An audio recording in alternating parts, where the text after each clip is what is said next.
Item ಯಾವುದೇ ಇರಲಿ try ಮಾಡಿ ಆಚಿ ಚಿಕನ್ ಮಸಾಲಾ.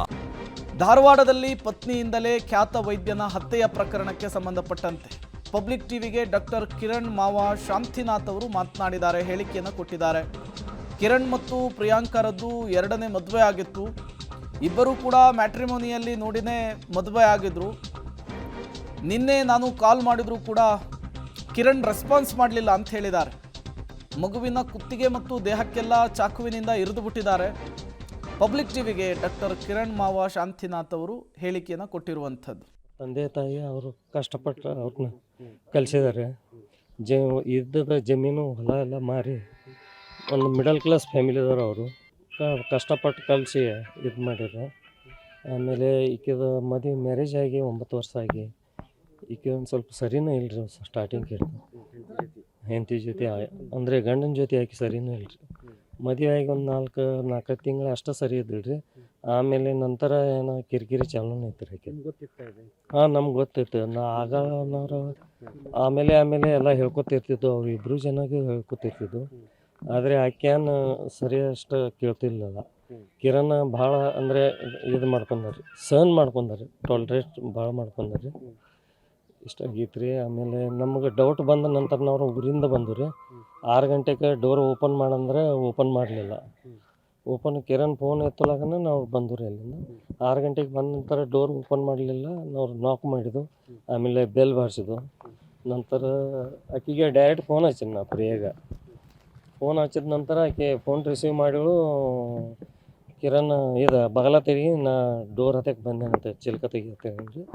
ಅಲ್ಲಿ ನನಗೆ ಎದ್ದು ಬರೋಕ್ಕಾಗಲ್ರಿ. ಮತ್ತು ಫೋನ್ ಕಟ್ ಮಾಡಿದ್ರು.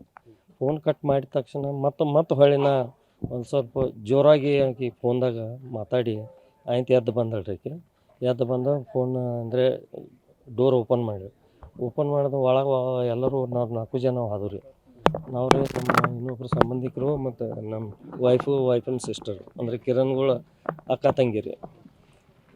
ಒಳಗೆ ಹೋಗಿ ನೋಡಿದ್ರೆ ಕೇಳಿದೆವು ಆಕೆಗೆ ಕಿರಣ್ ಎಲ್ಲಿದೆ ಅಂತ. ಅಲ್ಲಿ ರೂಮ್ದಾಗ ಮಲಗಿದ ಅಂತ ಹೇಳಿದ ನಂತರ ಒಳಗೆ ಹೋಗಿ ನೋಡಿಸ್ತಕ್ಕ ಕಿರಣ್ ಡಬ್ ಇದ್ರಿ, ಎಲ್ಲ ಬ್ಲಡ್ ಆಗಿತ್ತು ರೀ. ಬಾಡಿ ಎಲ್ಲ ಡೆಡ್ ಆಗಿತ್ತು ರೀ. ಅದು ಬಹುಶಃ ಮಂಗಳವಾರ ರಾತ್ರಿನೇ ಆಗಿತ್ತು ರೀ ಅದು. ಹಾಂ ಅಂತ. ಆಮೇಲೆ ರೀ ನಿಹಿತ ಅವನ್ನ ಹುಡುಗ್ರಿ. ಆ ಹುಡುಗನ ಆಕೆ ಬೆಡ್ರೂಮ್ ಅಂದರೆ 3 BHK ರೂಮ್ ಇದೆ ರೀ ಅಪಾರ್ಟ್ಮೆಂಟ್ನಲ್ಲಿ. ಅಲ್ಲಿ ಹೋಗಿ ಮತ್ತೊಂದು ರೂಮ್ದಾಗ ನೋಡಿಸ್ದಾಗೆ ಮಗುನೂ ಅಲ್ಲಿ ಬಿದ್ದಿತ್ತು ರೀ. ಆ ಮಗುಗೂ ಕುತ್ತಿಗೆ ಇದು ಮಾಡಿದ್ರು, ಚಾಕು ಹಾಕಿಡ್ರು, ಎದೆಗೆ ಹಾಕಿಳು. ನಾವು ಎಲ್ಲಿ ಟಚ್ ಮಾಡಲಿಲ್ಲ. ನಮಗೆ ಏನರ ಸಮಸ್ಯೆ ಆದತ್ತು ಕಾನೂನು ಪ್ರಕಾರ ಅಂತೇಳಿ ನಾವು ಎಲ್ಲ ಇದು ಮಾಡಿದ್ರು ರೀ. ನಮ್ಮ ಜೊತೆ ಚಿರಾಯಿ ಹಾಸ್ಪಿಟಲ್ದವ್ರು ಮಕ್ತುಮ್ಮ ಮತ್ತು ಮಂಜು ಅವರು ಅಲ್ಲಿ ಅಸಿಸ್ಟೆಂಟ್ ಇದ್ದರು, ಅವ್ರು ಬಂದಿರು. ಅವ್ರು ನಮ್ಮ ಜೊತೆ ಬಂದರು. ಅವ್ರಿಗೆ ಪೊಲೀಸರಿಗೆ ತಿಳಿಸಿದ್ರೆ ಅವ್ರು ಪೊಲೀಸಿಗೆ ತಿಳಿಸ್ರಿ. ಅವ್ರ ಜೊತೆ ಮತ್ತೊಬ್ಬರು ಬಂದಿರು ಪತ್ರಕರ ಲೇಡೀಸ್. ಅನ್ನೋರ ಸ್ವಲ್ಪ ಒದರಾಡ್ದು ಚೇರಾಡಿದು. ಆಕೆ ಬದಗಿದ್ದೆಲ್ಲ ಒಂದು ಸ್ವಲ್ಪ ಮಾತಾಡಿದ್ವು. ಆಕೆ ನಾ ಏನು ಮಾಡಿಲ್ಲ ಅಂತ. ನಾ ಏನು ಮಾಡಿಲ್ಲ ಆದರೆ ಇಲ್ಲಿ ಇಟ್ಕೊಂಡು ಹೆಂಗೆ ಅನ್ಕೊಯ್ವಿ. ಅವ್ನು ಹಿಂಗೆ ಮಾಡ್ಕೊತ, ಹಾಂ ಅವಂದ ಹಿಂಗೆ ಸುಸೈಡ್ ಮಾಡ್ಕೊತ, ಈಗ ನೀನೇ ಮಾಡಿದೆ ಅಂತೇಳಿ ನಾವು ಆಕೆಗೆ ಅಂದರೆ ಒಂದು ಅಂದಾಜು ಮ್ಯಾಗ ಹೇಳಿಬಿಟ್ರು, ನಿಂದ ಐತಿ ಅದು ಕಾರ್ಬಾರ್. ಮತ್ತು ಮುಂಜಾನೆ ಹಿಡ್ದು ಚಿರಾಯಿ ಹಾಸ್ಪಿಟಲ್ದವ್ರು ಇವ್ರು ಬರ್ತಾರೆ ಅಸಿಸ್ಟೆಂಟ. ಅವ್ರಿಗೆಲ್ಲ ಏನು ಹೇಳಿರಿ, ಸರ್ಗಳ ಆರಾಮಿಲ್ಲ, ಟ್ಯಾಬ್ಲೆಟ್ ತೊಗೊಂಡು ಮಲಗಿದಾರೆ ಅಂತ ಹೇಳ್ತಿದ್ರಿ. ಹಿಂಗೆ ಹೇಳಿದ್ರಿ. ನಮಗೆ ಸರ್ಗಳ ಇದಕ್ಕೆ ಹೋಗಿದ್ದಾರೆ ಅಂತ ಹೇಳ್ತೀರಿ.